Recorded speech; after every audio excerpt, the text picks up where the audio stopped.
रावल रत्न सिंह ही अलाउद्दीन खिलजी के अभियान के समय मेवाड़ के शासक थे, लेकिन चूंकि उन्होंने केवल 1 वर्ष के लिए शासन किया था, जिसमें उनके शासनकाल का अधिकांश समय तो अलाउद्दीन खिलजी से युद्ध में ही समाप्त हुआ था, जिसमें से अमीर खुसरो और फरिश्ता जैसे फारसी इतिहासकारों ने अलाउद्दीन खिलजी द्वारा चित्तौड़गढ़ की घेराबंदी का समयकाल 8 महीनों तक का बताया है।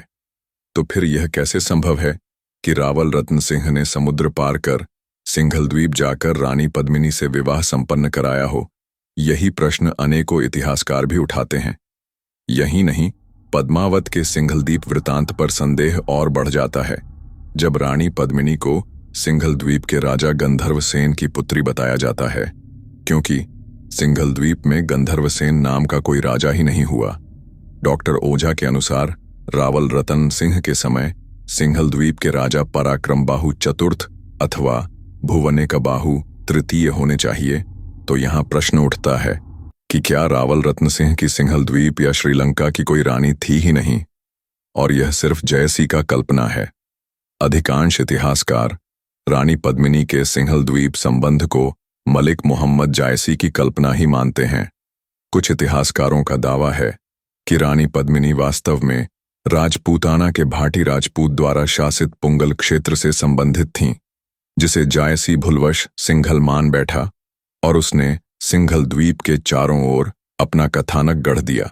अगला सवाल यह उठता है कि क्या अलाउद्दीन खिलजी रानी पद्मिनी को प्राप्त करने की हवस के कारण चित्तौड़गढ़ पर विजय पाना चाहता था? यहाँ हमें देखना होगा कि अमीर खुसरो ने काव्यात्मक शब्दों में क्या कहा है। अमीर खुसरो ने अलाउद्दीन खिलजी की तुलना राजा सुलेमान से की, जिसने रानी शीबा के दर्शन चित्तौड़गढ़ में किए, और खुसरो ने स्वयं को सुल्तान सुलेमान का पक्षी हुदहुद बताया है, जिसने इस्लामी कथा के अनुसार रानी शीबा की सूचना सुलेमान को दी थी, और बाद में रानी शीबा, जो सूर्य की उपासक थी, इस्लाम को अपनाकर सुल्तान की बीबी बिल्किस बन गई थी। इतिहासकार आदर्शलाल श्रीवास्तव और गोपीनाथ शर्मा अमीर खुसरो के इस कथन को रानी पद्मिनी की सत्यता का प्रमाण भी मानते हैं। हालांकि इन इतिहासकारों ने इस तथ्य को स्वीकार किया कि चूंकि अमीर खुसरो खिलजी के दरबारी कवि थे, इसलिए वे खिलजी के अधिकार के बिना ज्यादा कुछ नहीं बोल सकते थे। लेकिन उन्होंने जो संकेत दिए हैं वे इस बात के लिए पर्याप्त हैं कि पद्मिनी कहानी के वर्णन में कुछ ऐतिहासिकता है, और अलाउद्दीन खिलजी की रानी पद्मिनी के प्रति कामुकता मलिक मोहम्मद जायसी के दिमाग की उपज नहीं है। गोपीनाथ शर्मा कहते हैं कि रानी पद्मिनी की कहानी सबसे पहले मलिक मोहम्मद जायसी द्वारा नहीं लिखी गई थी, बल्कि उससे भी पहले जैन आचार्य नारायण दास द्वारा रचित चिता चरित्र में भी रानी पद्मिनी की कथा का उल्लेख है, जो जायसी की पद्मावत से 100 साल पुराना है, जिसका तात्पर्य यह है कि रानी पद्मिनी की कथा राजपूताना की मौखिक परंपरा का भाग थी, जिसका समय समय पर काव्यात्मक शैली में लिखित रूप भी दिया गया। जायसी के अतिरिक्त राजपूत शैली में गोरा बादल पद्मिनी चौपाई का लेखन हेमरतन द्वारा किया गया है। यह मौखिक राजपूत परंपरा मलिक मोहम्मद जायसी के बाद मुस्लिम इतिहासकारों के बीच लोकप्रिय हो गई, और यहाँ तक कि अबुल फजल और फरिश्ता ने भी इसका समर्थन किया। फरिश्ता ने उल्लेख किया है कि वह रानी पद्मिनी नहीं, बल्कि रावल रतन सिंह की पुत्री थी, जिसने रावल रतन सिंह को खिलजी की कैद से स्वतंत्र कराया था।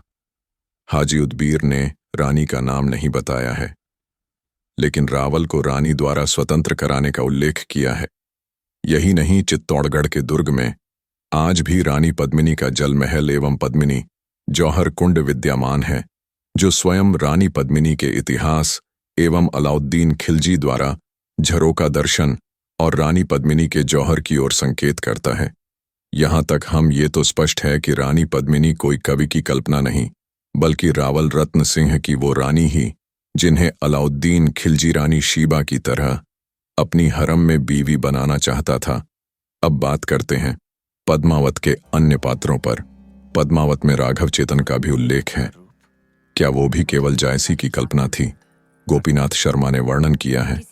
राघव चेतन का उल्लेख पद्मावत से पूर्व भी जैन आचार्य तिलक सूर्य के सम्यकत्व कौमुदी एवं कांगड़ा के राजा संसार चमदा की राज प्रशस्ति में मिलता है, जहां पर राघव चेतन को मेवाड़ से निष्कासित करने एवं दिल्ली दरबार में आश्रय पाने का उल्लेख प्राप्त होता है, तो अंत में हम यह निष्कर्ष निकाल सकते हैं कि रानी पद्मिनी के साथ सिंहल द्वीप के वर्णन को छोड़कर पद्मावत की बाकी कहानी रावल रतन सिंह, गोरा बादल, राघव चेतन के जीवन चरित्र और अलाउद्दीन खिलजी की वासना सत्य घटनाओं से प्रेरित दिखाई देती है, और साथ ही पद्मावत के कुछ पात्र एवं प्रकरण पर कुरान की कहानियों का भी प्रभाव है।